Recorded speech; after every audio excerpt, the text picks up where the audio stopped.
नमस्कार, मैं अंजना और आप देख रहे हैं न्यूज सर्कल। आइए बढ़ते हैं आज की बड़ी खबर की ओर। 25 साल में 17 गुना महंगा हुआ आबादी का हिसाब किताब, जनगणना पर खर्च होंगे 11,718 करोड़।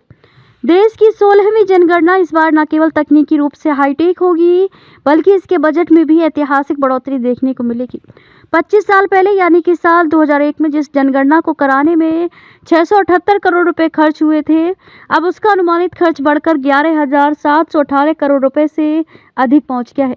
इस बार के बजट में केंद्र सरकार इस भारी भरकम धनराशि का बड़ा हिस्सा आवंटित कर सकती है, जिससे जनगणना कर्मियों के मानदेय, करोड़ों मार्गदर्शक पुस्तिकाओं की छपाई, वितरण और परिवहन जैसे कार्यों को गति दी जाएगी। 15 साल के लंबे अंतराल के बाद होने वाली इस कवायद के लिए बाकी रकम का इंतजाम अगले साल के बजट में होगा। इस बार की जनगणना की सबसे बड़ी विशेषता इसका पूरी तरह डिजिटल होना है। मोबाइल ऐप, स्वयं गणना पोर्टल और डेटा प्रबंधन प्रणालियों के सटीक संचालन के लिए सरकार ने पहली बार निजी क्षेत्र से तकनीकी सहयोग लेने का बड़ा फैसला किया है। इसके लिए करीब 1.5 साल के लिए निजी कर्मियों की सेवाएं ली जाएंगी। इन तकनीकी सहायकों और मल्टीटास्किंग स्टाफ की नियुक्ति भले ही राज्य सरकारें करेंगी, लेकिन उनके वेतन का पूरा बोझ केंद्र सरकार उठाएगी। निजी क्षेत्र से आने वाले तकनीकी विशेषज्ञों को 25,000 रुपये और अन्य सहायक स्टाफ को 18,000 रुपये प्रति माह का मानदेय दिया जाएगा। ये कर्मी डिजिटल एप्लीकेशन के संचालन और डेटा प्रबंधन में सरकारी अधिकारियों की मदद करेंगे। राजनीतिक मामलों की कैबिनेट समिति ने जाति आधारित डेटा को भी जनगणना में शामिल करने का फैसला किया है। यह पहली बार होगा कि जाति की गणना को पूरी तरह डिजिटल माध्यम से शामिल किया जाएगा। इससे सामाजिक और आर्थिक योजनाओं के निर्माण में सटीक और व्यापक डेटा मिलेगा।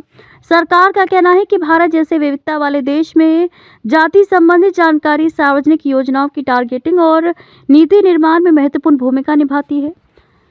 जनगणना 2027 में करीब 30 लाख फील्ड कर्मचारी लगाए जाएंगे। इनमें एन्यूमरेटर, सुपरवाइजर, मास्टर ट्रेनर और कई तकनीकी कर्मचारी शामिल होंगे।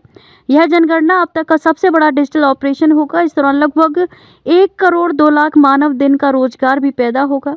फील्ड में काम करने वाले सभी कर्मचारियों को उनके नियमित काम के अलावा ये अतिरिक्त जिम्मेदारी सौंपी जाएगी और इसके लिए मानदेय भी तय किया गया है। जनगणना करने वाले गणनाकार, एन्यूमरेटर, जो आमतौर पर सरकारी शिक्षक होते हैं, अपने टैबलेट या मोबाइल ऐप में घर घर जाकर सभी जानकारी दर्ज करेंगे।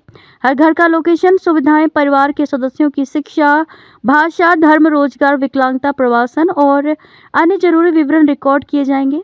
ऐप में डाले जाने वाले डेटा की सुरक्षा के लिए विशेष तकनीकी फीचर जोड़े गए हैं ताकि कोई डेटा लीक या गड़बड़ी ना हो। अब तक के लिए बस इतना ही। फिर मिलते हैं एक ऐसे ही बड़ी खबर के साथ। तब तक के लिए नमस्कार और देखते रहिए न्यूज सर्कल।